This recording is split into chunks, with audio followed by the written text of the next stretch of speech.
Frostpunk, The Last Autumn. Is it worth a buy? Let's read the words of the developer. The Last Autumn is a turning point in the Frostpunk universe, revealing the restless events of Site 113 and its struggle to construct the generator before the freezing veil shrouds the Earth. This prequel expansion broadens the Frostpunk universe by introducing a new environment, new books of laws, unique technologies, and presents a range of new buildings, all of which let you shape society and the city in unconventional ways. Now guys, you might remember Frostpunk won Strategy Game of the Year on this channel back in 2018, so a couple of years ago now. This is a DLC. It's not the first DLC, but it's the first real DLC that I've tried on this game. And like I've just read, it is about Site 113. It's quite different to the first Frostpunk in the sense that you are building the generator from scratch this time.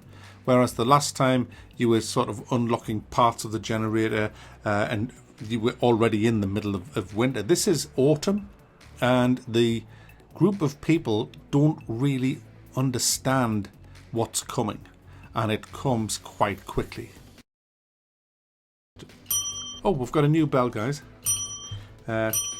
Different sounding. The last one I broke on my last video. Anyway, let's get on with it. Now, this is a really enjoyable DLC, but it does have some annoying problems that I've found. I've enjoyed it and I'm still playing it. I haven't actually beat the game. I've only played it through once and I failed.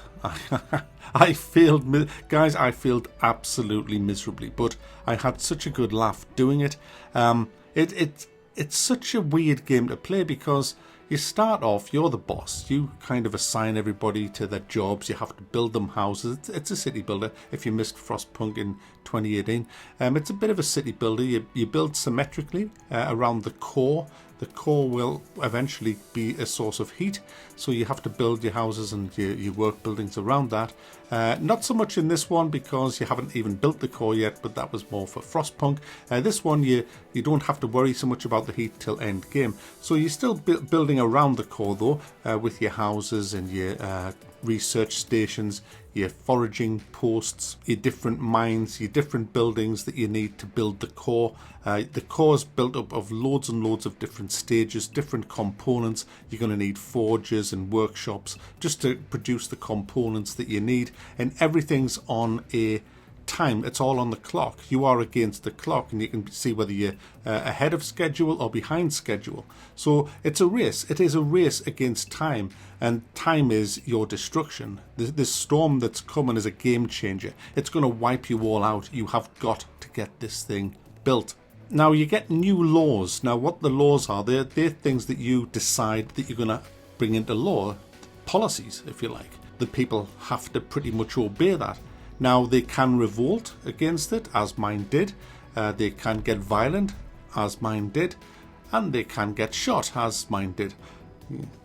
But it all starts off all nicey, you know, everybody's mates, and it's like, oh, hi there, you know, there's your work shifts, they're not too bad. Oh, look, we've got some fresh food for you and all that. And it's like, oh, we like our boss. We like Mac, he's looking after us. Oh, yeah, there's a hospital. Oh, look at that, he's looking after the sick and everything. There's better housing for you. Oh, he's looking after us, spacious housing, guys. And all of that, it was all nice. I had a really good relationship with all of my workforce, and I was bringing in new workforce. That you can do that with the use of these balloons. You send signal out to other areas, and they will send workers your way. You have workers and engineers.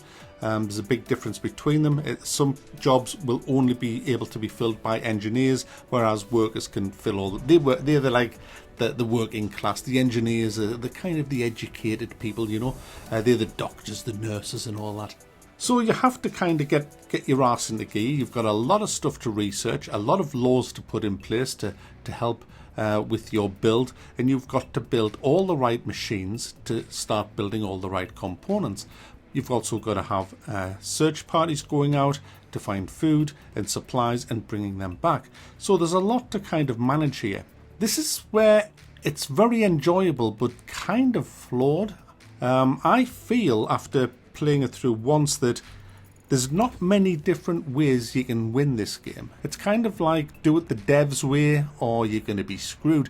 Every time I play a game like this, I fully expect my first game to be a failure and then to learn from my mistakes and go on. And I like that. I like that in a game because I don't get a bit annoyed by that. Every single game I've ever played that's strategy, I've had to do that. And this is no different. And I know exactly what I have to do now to beat this. And that's a bit of a problem because I like to know that there's numerous different ways you can go about beating it. So I kind of wish there was a little bit more flexibility with this. It just seems that certain resources, especially food, are massively limited, forcing you down a certain path. It kind of dictates the early things you're going to research, the early things that you're going to build. You don't have the freedom that I would have liked in this game. Also as well, while we're on the negatives, a lot of the stuff is just recycled from the first game. I mean, the new laws, there's only 2 of them, I think, 2 or 3. There's not a lot. And you can't use them in endless mode, which kind of sucks. It has an endless mode. There's only like 1 map in the game. And endless mode doesn't have a lot of the things that's fun in the actual scenario that you play, which is a bit of a shitter, really. And also, why can't you continue playing? Why does the game have to end on day 45? Why can't you just keep playing after that? That's a bit shit because you get your whole generator built and then you can't actually play on like you should because this is a prequel to Frostpunk, so I kind of thought that it should play onto that. But look, I'm just telling you the bad things because they are bad things that some people are going to get pissed off.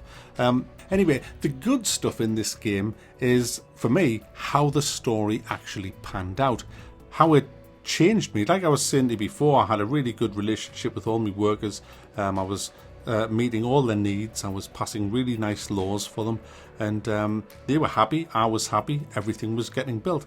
But then, because things took a downturn and I neglected health and safety, they went on strike.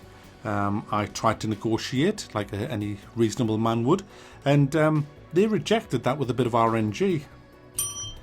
So I caved in and to their even bigger demands, and they went back to work. But they were a bit snide, you know. They had a bit of a dig at us, and I didn't like that. I didn't like that because you see the comments of what they say, you know, and they kind of saw me as weak. And we had a collapse, and 20 people were trapped, and I refused to rescue them because it would take too long. It was better to just let them suffocate, and then I could salvage a bit more time. But they didn't like that, and so they went on strike again. So I passed a new law and brought in overseas armed police, basically. And I kind of put overseas towers around the workplaces that were constantly going on strike, and said to them, listen guys, if you go on strike again, you'll be shot. They didn't like that, and they tried to go on strike. They got unruly, so I shot them. And then I turned the heaters off in their families' houses. I banished a few. I put them on gruel by adding sawdust into the actual food to bloat it out a bit. I then built a prison and turned many of them into convicts by rounding them up at night from their families, and forced them into work. Went from short shifts to long shifts. Threw all health and safety out the window. Didn't care if they lived or died. They were just cattle to me after that. I didn't care. I banished all hospitals. I switched them all off. Didn't want hospitals. Why have I had too many people? Not enough food, so let them die. So they were dying of starvation. A few turned into cannibals, which I threw into the sea. Didn't want cannibals. And I basically went from being a reasonable employer to a fucking dictator like Emperor Palpatine inside of 4 hours. It was really weird, and I remember sitting playing this thing and what the fuck happened, Mac? What happened to you?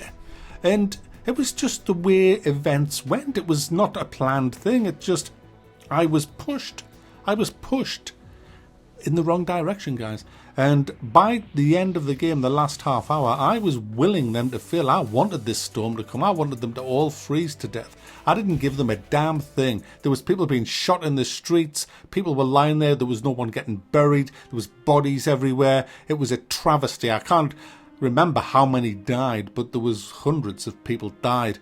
It ceased becoming a place of work and became a place of death.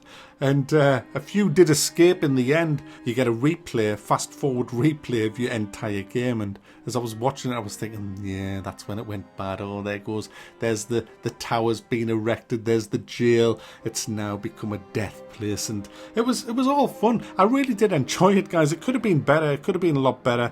Like I say, if they'd added a little bit more and make it a bit more flexible the way you play the game. But it is what it is. I really did enjoy it, and I'm still thumbing it up, guys. I still enjoyed the game, and I'm going to play it again because I'm going to build that damn generator without being a bastard.